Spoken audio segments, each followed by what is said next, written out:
நான் தீபக் அண்ணா வணக்கண்ணா வணக்கண்ணா. என்னண்ணா என்னண்ணா நல்லவர் வேஷம் போடும் போலி எப்படி ஒரு போலி நீங்க? சரி விடுங்க, உங்களுக்கு ஒரு ஸ்பெஷல் வீடியோ அடுத்து வருது.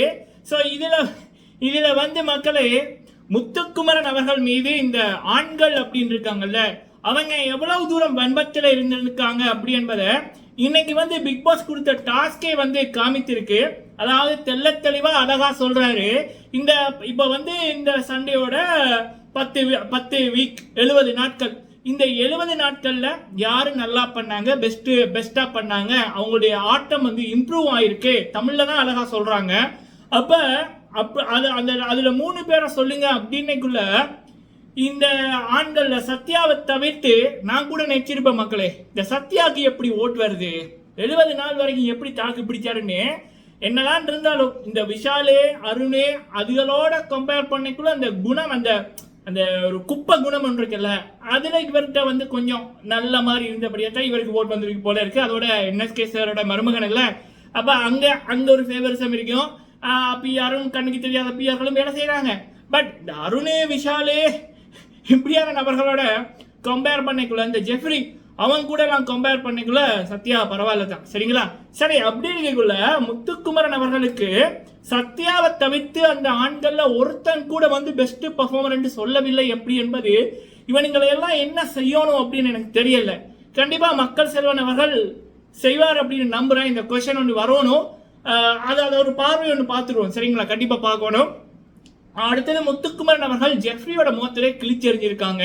முத்துக்குமரன் அண்ட் மஞ்சரி அழகா சொல்லியிருந்தாங்க. அது என்ன விடயம் அப்படின்றதையும் பார்த்துடலாம், சரிங்களா மக்களே? ஜெஃப்ரி பண்ற விடயங்கள் உங்களை எத்தனை பேருக்கு பிடிக்கல? கேவலமா இருக்கு, ரொம்ப கேவலமா இருக்கு. ஸோ அது வந்து எப்படின்னா, அவர் வந்து யூஸ் பண்ணிக்கிறாரு, அவர் வந்து தன்னுடைய ஒரு தேவைக்காக யூஸ் பண்ணிக்கிறாரு. அது வந்து ரொம்ப தப்பான ஒரு எக்ஸாம்பிள். அது இந்த ஷோக்கும் சரி, வெளியில வந்து இந்த நாட்டுக்கும் வீட்டுக்கும் சரி. சரி, என்ன அப்படின்றத பார்க்கலாம். ஸோ ஓகே, ஃபர்ஸ்ட் வந்து இந்த பெஸ்ட் பர்ஃபார்மர் இது வந்து பிக் பாஸ் சொன்னது இந்த 10 வாரங்கள் 70 நாட்கள். அந்த 70 நாட்கள்ல யார் வந்து யாருடைய பர்ஃபார்மன்ஸ் இம்ப்ரூவ் ஆயிருக்கு, நல்லா வந்து பண்ணி இருக்காங்க அப்படின்னு சின்ன குழந்தை கூட சொல்லும்.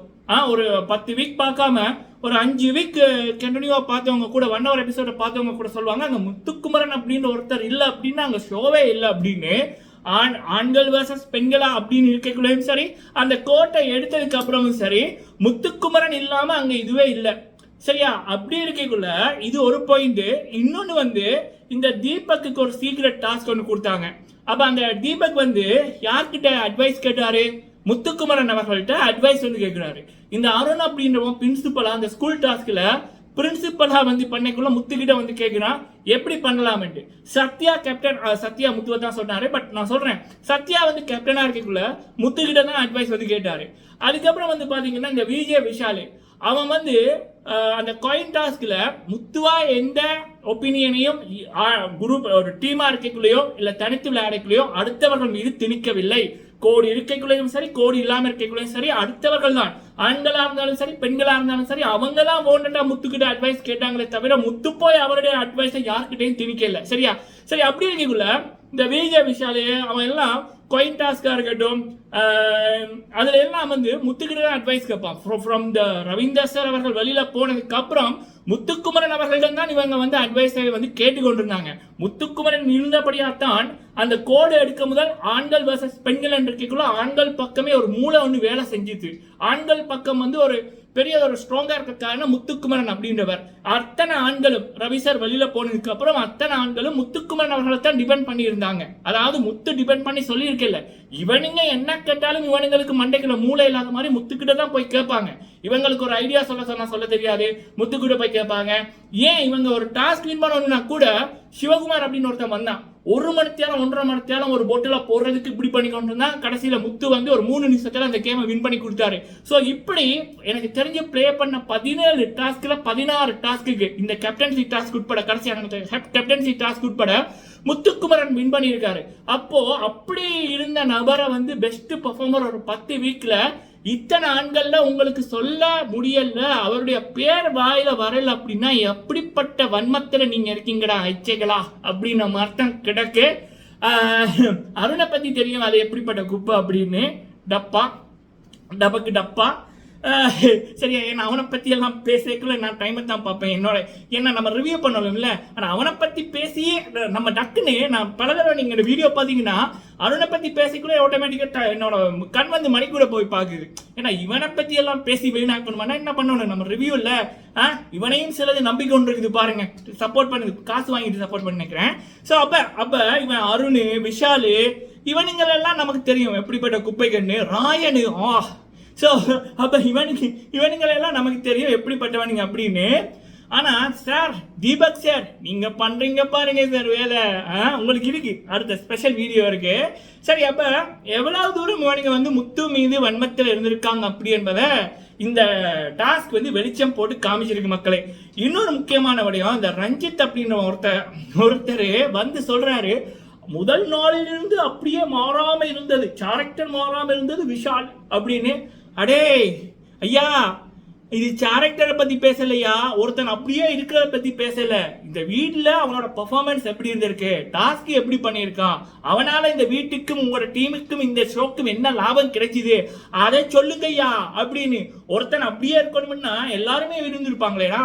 அப்படியே என்னத்த சொல்றது, விஷாலோட பேரெல்லாம் சொல்றவனுங்கள என்னத்தால் அடிக்கிறதுன்னு தெரியல. இது ஒரு பக்கம் மக்களே, சரிங்களா. இது வந்து இவனுங்களை இந்த பாய்ஸ் டீமே தங்களை தாங்களே முகத்திலே கிழித்து காமித்துக்கிட்டாங்க. எவ்வளவு பெரிய குப்பைங்க, வன்மத்தில் இருக்கிற எச்சைங்க இவனுங்க அப்படி என்பதை இவனுங்களே கிழித்து காமித்துக்கிட்டாங்க, சரிங்களா. இது வந்து முத்து எப்ப இவங்க முத்து அட்டாக் பண்ண ஆரம்பிக்கிறாங்களோ, முத்துக்குமாரன் மீது வன்மத்தை கொட்டுறாங்களோ, அது இவங்களுக்கு தான் நெகட்டிவிட்டியா போகும். அதுல இன்று பெருசா கிழிக்கப்பட்டது வந்து தீபக், சரிங்களா. ஓகே, அடுத்தது வந்து ஜெஃப்ரி அப்படின்றவர். ஸோ அவர் வந்து சத்தியமாக எனக்கு ஏன்னா போன வாட்டி நிக்ஷனை வந்து இந்த கஷ்டப்பட்ட ஒரு ஆள், இப்படியான இடத்துல இருந்து வந்த ஆள் அப்படின்னாங்க. ஆனால் பெரிய அரசியல் ரெக்கமெண்டேஷனாக வந்தவர். இப்போ ஜெஃப்ரிக்கு இப்போ ஒரு தகவல் ஒன்று, குறிப்பிட்ட ஒரு கட்சி அவங்களுடைய சப்போர்ட்ல தான் இந்த நபர் வந்து வந்திருக்கார் அப்படின்னு, சரிங்களா. ஒரு அதாவது இப்போ எவ்வளோ பேர் இருக்காங்க, அந்த பேர்ல இருந்து இப்படி அதுவும் ராப்பர் கேட்டகரியில வர்றவங்க, அசல் கோலாரா இருக்கட்டும், நிக்ஷனா இருக்கட்டும், இப்ப இவரா இருக்கட்டும், சோ இவங்க வந்து அந்த அரசியல் சப்போர்ட் தான் உள்ளுக்குள்ள வந்திருக்காங்க அப்படி என்பது.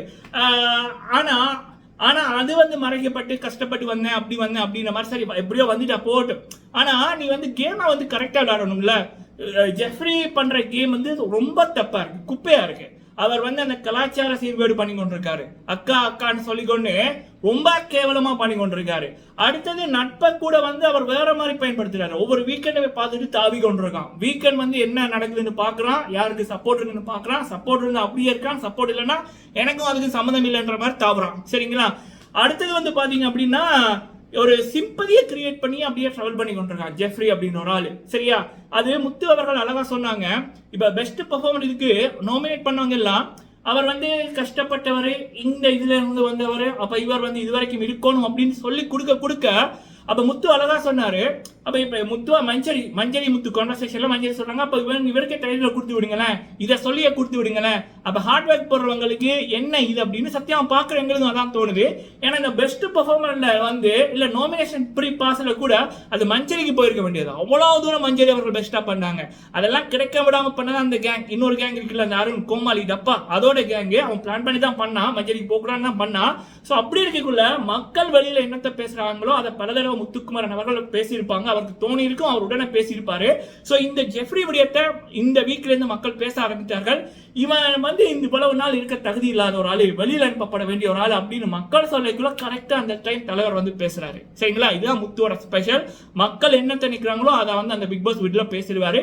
இன்னைக்கு வந்து இவனோட ஜெஃப்ரியோட முகத்திரைய முத்துக்குமாரன் மஞ்சரியும் கிழித்த விதம் அருமையா இருந்துச்சு. மக்களை நீங்க இந்த ஆண்கள் முத்துவை தவிர்த்து மீதி இருக்கிற ஆண்களை பத்தி என்ன நினைக்கிறீங்க அப்படின்னு கமெண்ட்ல சொல்லுங்க. தீபக் அவர்களை பத்தி உங்களுடைய ஒப்பீனியன் சொல்லுங்க. அடுத்த வீடியோல தீபக் செஞ்சிருவோம். நன்றி.